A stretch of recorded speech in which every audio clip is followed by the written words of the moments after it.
may pumunta sa atin si Paps, taga dito lang din sa Bicol, sa Nabwa. Ito yung carb niya. Mga ni 70 nga, hindi na daw kaya. So stock carb niya.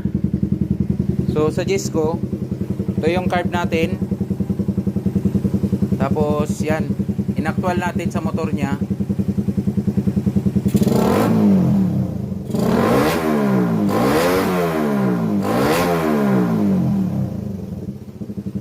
So yan, 60 na lang daw ang takbo nito eh. Yung ano niya, yung carb na yan. Naka open pipe pala to si Paps ng 51mm. Kasi nanakaw yung ano niya, stock pipe.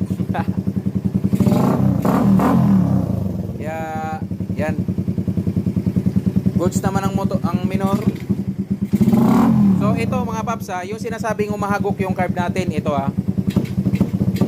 hindi po yan dapat biglain mga Paps. Kasi pang daily use lang yung carb natin, hindi naman yan pang racing na ano talaga. Pero ang normal talaga na birit, ganyan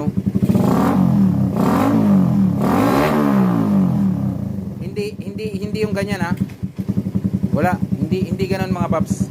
So papakita ko rin sa inyo paano natin in-install yung yung cable nito. So may adjuster yan dito mga Paps na ganto. Kasi may iba-iba tayong may iba-iba tayong yung throttle. Minsan mataas yung clearance, yung sinasabi ko, yung iba naman mababa. So ganto, tanggalin nyo lang yung ganto nyo pagka short yung nagwa-wild yung motor nyo. Tapos agad nyo yung adjuster papasok. Pagka kulang pa rin, so dito na tayo didiskarte sa loob. So papakita ko sa inyo anong ginawa natin. So ito mga Paps, bukod sa tatanggalin nyo yung plastic dito, pagka kulang pa rin siya, pag tinanggal nyo na to, kulang pa rin siya, nagwa-wild yung motor nyo, sagad nyo lang to na pakanan, ikotin yung pakanan sagad.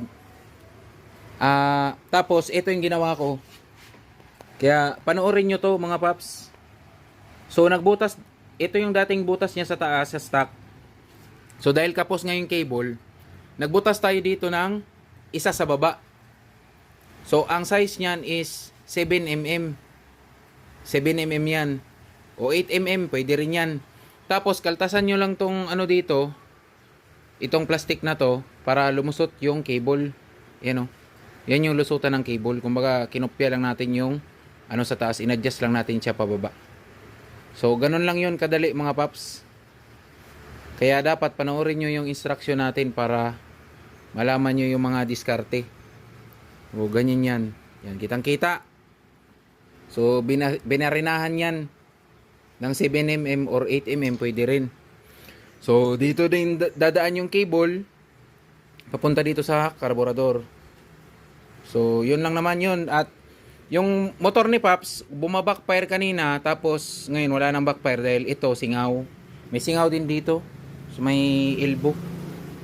So air cut niya, may singaw din. So ngayon wala nang backfire. So yun, papatesting ko na lang kay Paps.